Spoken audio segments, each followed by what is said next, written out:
بسم اللہ الرحمن الرحیم۔ السلام علیکم ورحمۃ اللہ وبرکاتہ۔ ماں باپ کی نافرمانی کا انجام۔ اس زمانے میں لڑکے لڑکیاں ماں باپ کے حقوق سے بالکل غافل بے پرواہ ہیں۔ ان کی تعظیم، ادب، خدمت اور فرما برداری سے منہ موڑے ہوئے ہیں، بلکہ کچھ تو اتنے بد نصیب ہو گئے ہیں کہ ماں باپ کو بری طرح سے تکلیف پہنچا رہے ہیں۔ نتیجہ یہ ہے کہ ماں باپ کی نافرمانی کر کے خدا کے عذاب کا شکار اور جہنم کے حقدار بن رہے ہیں۔ ایک آدمی نے پوچھا، یا رسول اللہ، ماں باپ کا اولاد پر کیا حق ہے؟ اولاد کو ماں باپ کے ساتھ کیسا برتاؤ کرنا چاہیے؟ آپ نے فرمایا، وہ دونوں تمہاری جنت اور دوزخ ہے۔ انہیں خوش رکھنے میں جنت اور ناراض رکھنے میں جہنم ملے گی۔ بخاری شریف کی حدیث ہے، جس آدمی سے اس کے ماں باپ خوش ہوتے ہیں، ان کے لیے صبح سے ہی جنت کے دروازے کھول دیے جاتے ہیں۔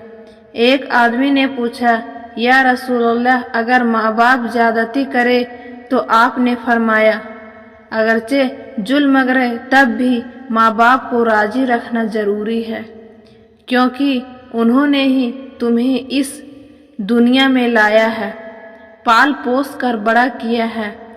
دارمی شریف کی حدیث ہے، کسی کے ساتھ بھلائی کر کے احسان جتانے والے، ماں باپ کی بات نہ ماننے والے اور ہمیشہ شراب پینے والے جنت میں نہیں جا سکتے۔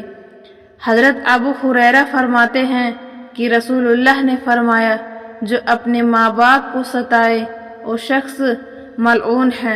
حضرت عبداللہ بن اوفا فرماتے ہیں، ایک آدمی آیا، کہنے لگا، یا رسول اللہ، ایک جوان مرنے کے قریب ہے، اسے کلمہ پڑھنے کی تاکید دی جاتی ہے، لیکن اس کی زبان نہیں چل رہی ہے۔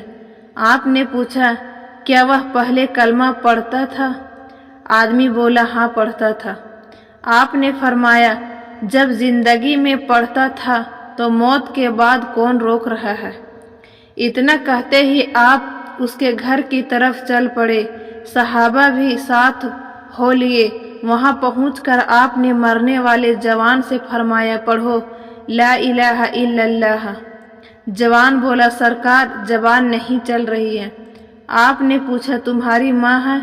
وہ بولا، ہاں ہے۔ اتنے میں اس کی ماں اندر سے آئی۔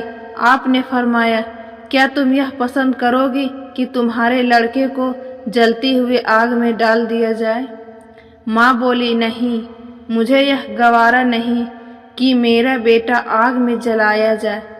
آپ نے فرمایا، تیرا بیٹا نافرمان، تو اس سے ناراض ہے، تیری ناراضگی کی وجہ سے اسے موت کے وقت کلمہ پڑھنے کی توفیق نہیں مل رہی ہے۔ اگر تو نے اسے معاف نہیں کیا تو یہ یوں ہی مر جائے گا اور اسے جہنم کی آگ میں جلایا جائے گا۔ کیا تجھے منظور ہے؟ ماں کی ممتا کو جوش آیا، وہ بولی، میں نے اس کی خطائیں معاف کی۔ اتنا کہنا تھا کہ لڑکا کلمہ شریف پڑھنے لگا۔ مسلمانوں، اس حدیث سے پتہ چلتا ہے کہ اگر ہمارے ماں باپ ہم سے ناراض ہیں تو ہماری ساری عبادت بیکار ہوگی اور مرتے وقت کلمہ پڑھنے کی توفیق بھی نہیں ملے گی۔ ایک واقعہ، قصہ اور سنیے تاکہ اچھی طرح معلوم ہو جائے کہ ماں باپ کی نافرمانی کر کے کتنا بڑا گناہ اور عذاب مول لے رہے ہو۔ احسبانی کہتے ہیں کہ میں ایک جگہ مہمان تھا۔ مہمان کے گھر پاس ہی قبرستان تھا۔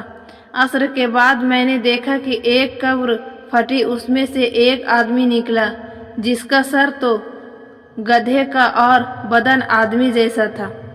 وہ 3 بار گدھے کی طرح زور زور سے چلایا اور واپس قبر کے اندر چلا گیا۔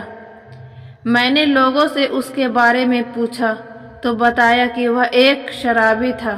اس کی ماں اسے منع کرتی، اسے ڈانٹتی، لیکن وہ مانتا ہی نہیں تھا، بلکہ الٹا اس کو برا بھلا کہہ دیتا۔